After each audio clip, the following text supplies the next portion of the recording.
Olá, meu amigo e minha amiga, sejam mais uma vez bem-vindos aqui ao nosso canal. Pessoal, já ouviram falar de direito, hein? Direito adquirido, né? E incapacidades, elas preservam o direito adquirido pelos segurados. As incapacidades representam aí pilares fundamentais de proteção para os segurados, tá? Que são acometidos de doença, de acidente, que impede uma atividade profissional. Isso está dentro de uma legislação. Existem mecanismos de amparo, especialmente por meio de benefício de incapacidade. O que muitos segurados desconhecem, no entanto, é que mesmo diante da interrupção do trabalho por motivo de saúde, os seus direitos adquiridos perante o INSS continuam resguardados. Isso está no artigo aí que trata de manutenção desses benefícios, especialmente à luz das atualizações legais e interpretações mais recentes da jurisprudência. O que quer dizer tudo isso? A legislação prevê dois tipos principais de benefício de incapacidade, que é o auxílio-doença e a aposentadoria por invalidez. Ambos exigem cumprimento de certos requisitos, como qualidade de segurado, carência mínima, salvo em casos específicos aí previstos por lei. Uma vez concedido, ele não interrompe o vínculo jurídico entre o segurado e o regime geral de previdência, quer dizer, tampouco implica a perda de direitos previdenciários anteriores adquiridos. Entre esses direitos estão, por exemplo, a contagem de tempo de contribuição. Olha lá, o tempo que você fica de afastamento, por exemplo, aposentado por invalidez, conta como tempo de contribuição. A manutenção da qualidade de segurado, quer dizer, a preservação do direito à aposentadoria e o direito de revisão de benefício. Um ponto essencial é que o tempo em que o segurado permanece recebendo benefício de incapacidade, ele pode e deve ser computado como contribuição para fins de aposentadoria, desde que seja intercalado, tá, com um período de atividade contributiva. Quer dizer o quê? Você vinha contribuindo, se afastou pelo INSS, você fica lá anos afastado, aí você recebe uma alta, volta para o mercado de trabalho, você tem que voltar a contribuir, tá? Nesse caso, sim, que vai entrar. Tem muita gente que já falou comigo aqui no canal, né, nas perguntas. Ah, mas o tempo que eu estou de auxílio-doença ou de aposentadoria por invalidez não aparece no meu CNIS, que é o Cadastro Nacional. Não aparece exatamente por isso. Ele só vai aparecer quando houver um intercalamento. Por exemplo, se você receber alta, amanhã ou depois você volta para o mercado de trabalho, não recebe mais o benefício, começa a cair novamente as contribuições, aí aparece no CNIS. Tá? A manutenção da qualidade do segurado é uma consequência direta da percepção do benefício de incapacidade, tá? Isso significa que o segurado que recebe o auxílio-doença ou aposentadoria por invalidez, ele continua tendo direito à cobertura previdenciária e pode, em caso de cessação, pleitear outros direitos, por exemplo, como pensão por morte aos dependentes, ou até mesmo benefício. Essa continuidade é garantida enquanto durar o pagamento do benefício, ou até 12 meses, né, que seria lá após a cessação, prazo em que pode ser prorrogado em situações específicas, como desemprego involuntário. Tem que prestar bem atenção, tá, pessoal, nessas garantias. Outro ponto importante é a proteção contra a perda de direitos, tá? Mesmo em situação de afastamento de saúde, o segurado ele não pode ser prejudicado na contagem de tempo de aposentadoria, especialmente se ele já tiver cumprido requisitos legais antes da incapacidade. Ou seja, a pessoa atingiu condições de aposentadoria e foi acometido, por exemplo, por uma doença. E acontece. E que a incapacita de formalizar um pedido de benefício com esse direito assegurado. Ainda que a concessão ocorra do benefício, ele deve ser implantado, mesmo que seja posteriormente.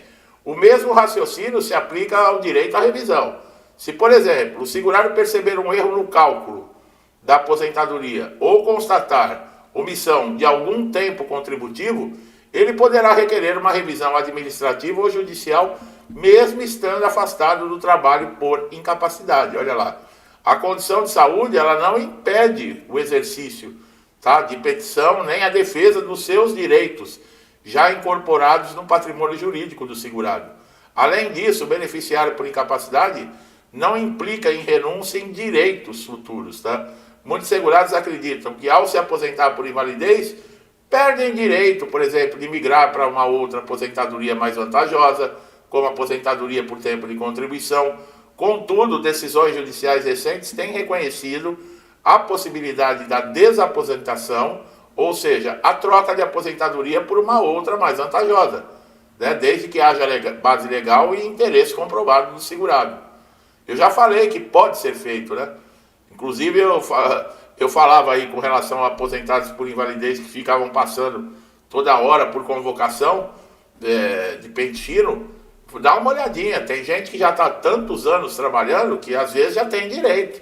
Somando o tempo que já está, por exemplo, aposentado por invalidez, mais o tempo de registro para trás, e é claro, né, que agora tem pontos, tem a idade, mas eu sempre falei para dar uma olhadinha.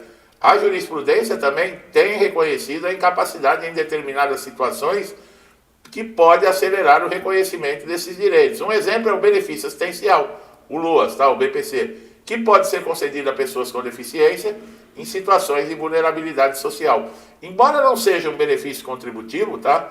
A sua concessão considera a condição de incapacidade e a falta de meios para prover a própria subsistência. Está falando do BPC aqui. O que reforça a lógica da proteção em casos de debilidade, tá?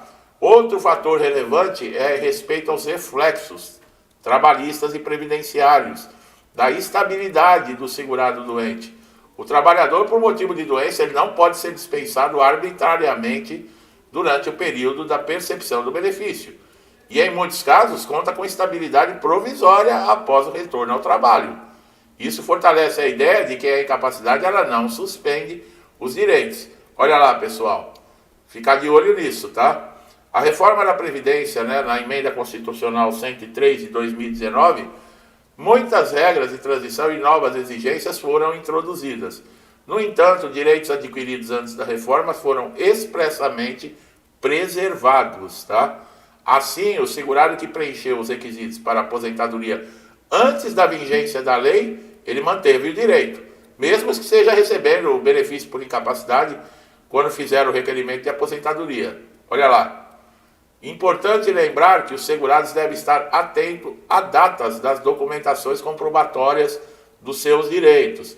Exames médicos, laudos, comunicações do INSS, extratos do CNIS, são documentos essenciais para resguardar esses direitos. E você tem acesso ao CNIS através do portal Meu INSS. Manter o histórico sempre atualizado com o reconhecimento de tempo de contribuição e a demonstração de incapacidade. Também é possível ainda buscar uma assessoria jurídica para garantir a correta aplicação da legislação, tá, pessoal? No caso aí concreto. Muitos segurados têm direitos negados, tá? Por desconhecimento e interpretação incorreta da norma por parte da administração previdenciária. O acompanhamento profissional capacitado pode fazer muita diferença, tá? Na preservação desses direitos. Bom, a existência da incapacidade, ela não extingue, tá? Direitos adquiridos pelos segurados perante ao INSS. Pelo contrário, o sistema foi desenhado para proteger esses direitos, mesmo em situações de vulnerabilidade, como é o caso da doença e de acidente. Outra proteção, essa proteção ela é um reflexo do princípio da dignidade humana. Tá? É essencial que você, segurado, que todos compreendam, tá? Todos esse conteúdo, os seus direitos adquiridos. Tem muita gente que fala em direito. Ah, eu tenho direito, mas não está na legislação, pessoal. Você tem que fazer sempre uma consulta, não é assim. Ah, mas eu acho que eu tenho. A justiça não é feita de achismo.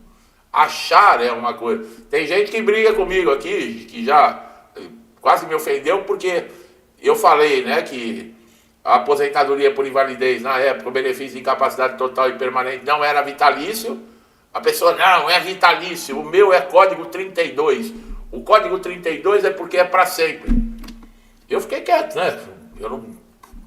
Mas eu dei a resposta para a pessoa, que o código 32 não é que a aposentadoria por invalidez ela é vitalícia. Ela só identifica que a aposentadoria por invalidez, o acidente e a doença não foram questão do trabalho. Que não foram acidentários, não foi, por exemplo, no horário de trabalho, uma doença devido à sua função. Identifica que, por exemplo, foi um acidente dentro de casa, um final de semana, uma folga, É isso que o Código 32 identifica. E a pessoa batendo o pé aqui comigo, que não, que isso é porque é vitalício. Tá bom. Eu vou fazer o quê? Se o sabe tudo lá está dizendo que é vitalício, tá bom. Eu não sei tudo. Tanto é que para fazer o roteiro, muitas coisas eu vou aprendendo aqui, apesar de anos, né, de trabalho com o INSS, tem muita coisa que... E outra, a legislação ela muda toda hora. Então não dá para se falar, eu sei tudo. Não sabe nada, porque muda toda hora também. Tá bom, pessoal? Fica de olho aqui no canal que eu sempre trago atualizações e tudo que vocês precisam saber. Você que não conhecia o canal, que está chegando a primeira vez, se inscreva, ative o sininho para todas as notificações, que é você que ganha com isso, tá? Para não perder nenhum conteúdo. Meu amigo e minha amiga estão sempre comigo. Que Deus abençoe a vida, a casa, a família de vocês, sempre. Com paz, saúde, prosperidade, abundância, alegria, com tudo de bom. Tudo que eu desejo para mim e para minha família, eu lhes desejo em dobro. Deixo um forte abraço e até os próximos vídeos.